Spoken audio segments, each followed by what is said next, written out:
Hello friends, welcome to my YouTube channel. तो स्वागत है आप सभी का हमारे एक नए ब्लॉग में। तो देखिए, आज हम बनाने जा रहे हैं डोसा चावल का। देखिए, ये चावल जो मैं आपको दिखा रही हूँ, ये रात में भिगोकर हमने रख दिए थे और अब इन चावलों को हमने रात भर भिगोने के बाद देखो पीस लिया है। और इसमें थोड़ा सा उड़द की काली दाल धुली हुई और 1 चम्मच मेथी दाना भी हमने इसमें डाला था। तो देखिए, हमारा बैटर पिसकर तैयार हो चुका है। तो अब हम आलू को फ्राई करने की तैयारी कर रहे हैं, जो हम डोसे के बीच में फिल करते हैं। आलू की जो स्टफिंग होती है उसको तैयार करें। आलू उबल रहे हैं देखो हमारे। तो प्याज और हरी मिर्च को हमने कट कर लिया है। तो देखते रहिए, हमारे ब्लॉग से जुड़े रहिए सब लोग। तो ये देखिए, आलू हमारे उबल कर तैयार हो चुके हैं और अब हम इनको ठंडा करने के लिए थोड़ी देर पंखे में रख देते हैं और उसके बाद हम इन आलूओं को छीलकर स्टफिंग तैयार करेंगे। ये देखो, हमने आलू को पंखे में रख दिया है। तो जब तक हमारा आलू ठंडे होंगे, जब तक हम और कुछ कर लेते हैं। तो देखिए, हमारे आलू ठंडे हो गए हैं। अब हम इनका छिलका उतार कर इनको फ्राई करेंगे। तो देखिए, उधर दूसरी साइड हमारे हस्बैंड जी नारियल फोड़ रहे हैं चटनी बनाने के लिए, क्योंकि डोसे के साथ हमारी फैमिली में सबको नारियल की चटनी ही पसंद आती है। सांभर तो हम कभी बनाते ही नहीं, सांभर हमें कम पसंद है, तो इसलिए हम नारियल की चटनी से ही काम चला लेते हैं। तो ये देखिए, आलू भी हमारे सारे छिलकर तैयार हो गए हैं। तो देखो, इन्होंने नारियल फोड़ लिया है।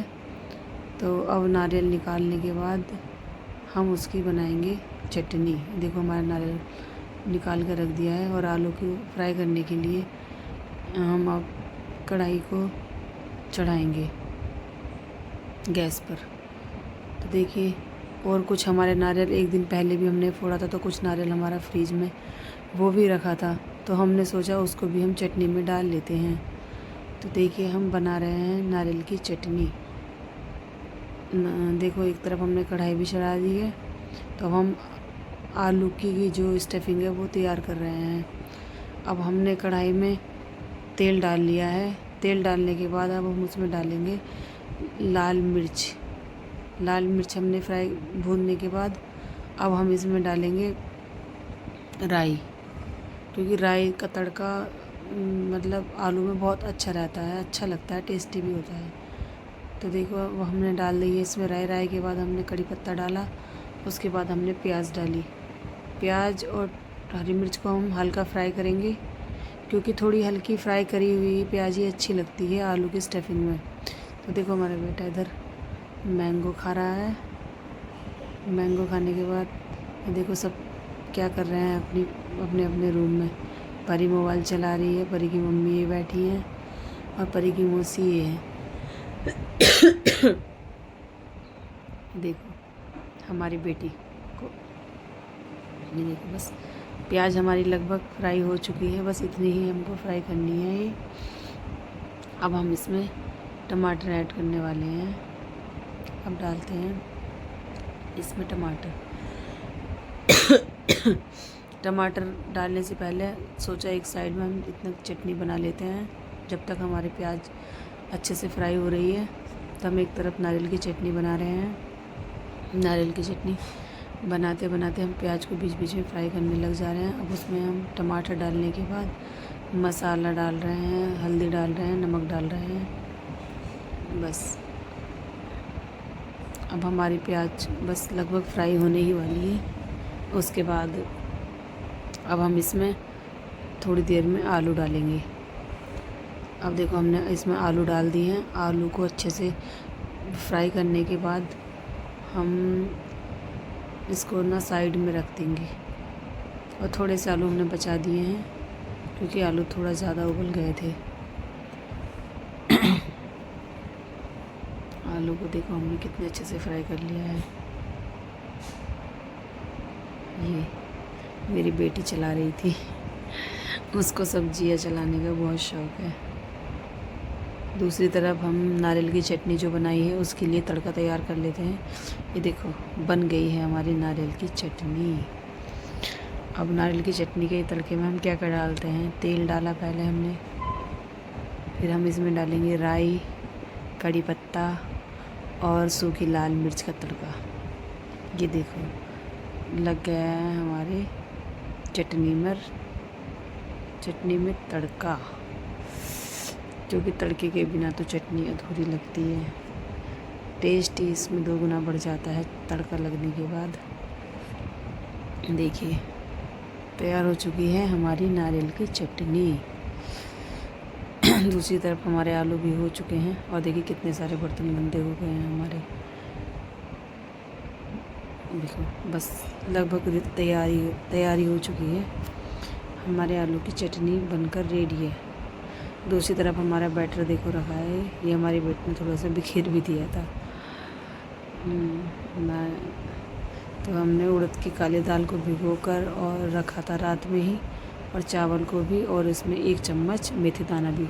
तो हम सबको पीसने के बाद ये सब देखो, अब हम पहला डोसा बनाने के लिए रेडी हो रहे हैं। बस बनने ही वाला है हमारा पहला डोसा। देखो मेरी बेटी को देखो, ये बार बार इसी को चलाती रहती है बीच बीच में। इसको कितना भी मना करें नहीं मानती। तो सबसे पहले हम तवे पर पानी डालकर उसको साफ़ कर लेते हैं। उसके बाद हम तवे पर हल्का सा ऑयल लगा देते हैं।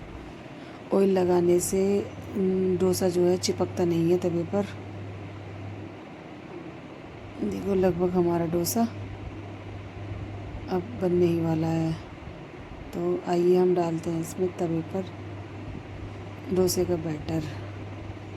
ये देखिए ये डल चुका है। अब गैस को धीमी गैस पर हमें इसको फैलाना है, और इसको उसके बाद हमें गैस को फुल कर देना है। जब हमारा डोसा अच्छे से फैल जाए, ये देखिए कितना शानदार डोसा हमारा फैलाया है हमने। अब उसके बाद हम डोसे के चारों तरफ तेल डाल देते हैं, और हल्का हल्का तेल हम उसके ऊपर भी डाल देते हैं। ये देखो,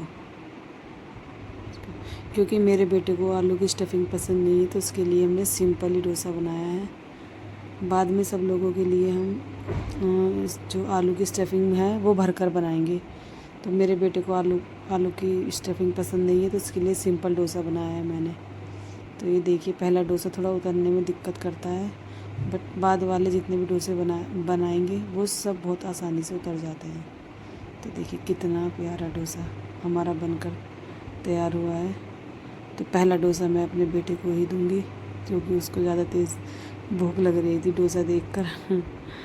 तो देखिए नारियल की चटनी भी हम उसको दे रहे हैं। तो ये देखिए हमारे डोसा इडली सांभर चटनी ये सब हमारा बेटा गुनगुनाता रहता है।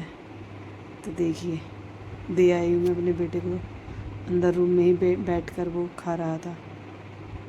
देखिए दूसरा डोसा भी मेरे देवर की बेटी है छोटी सी तनिष्का, वो भी आलू की स्टफिंग वाला नहीं खाती, तो उसके लिए भी देखो हमने सिंपल बनाया। कितने अच्छे से उतर गया है दूसरा डोसा भी हमारा, क्योंकि पहले ही डोसे में थोड़ा टाइम लगता है उतरने में, बाकी सब बाद में जल्दी जल्दी ही बन जाते हैं।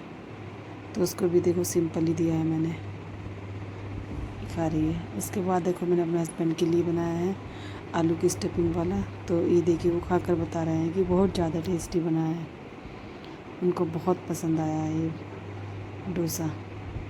ये देखिए कितना प्यारा लग रहा है। ये देखो दोनों बच्चे हमारे खा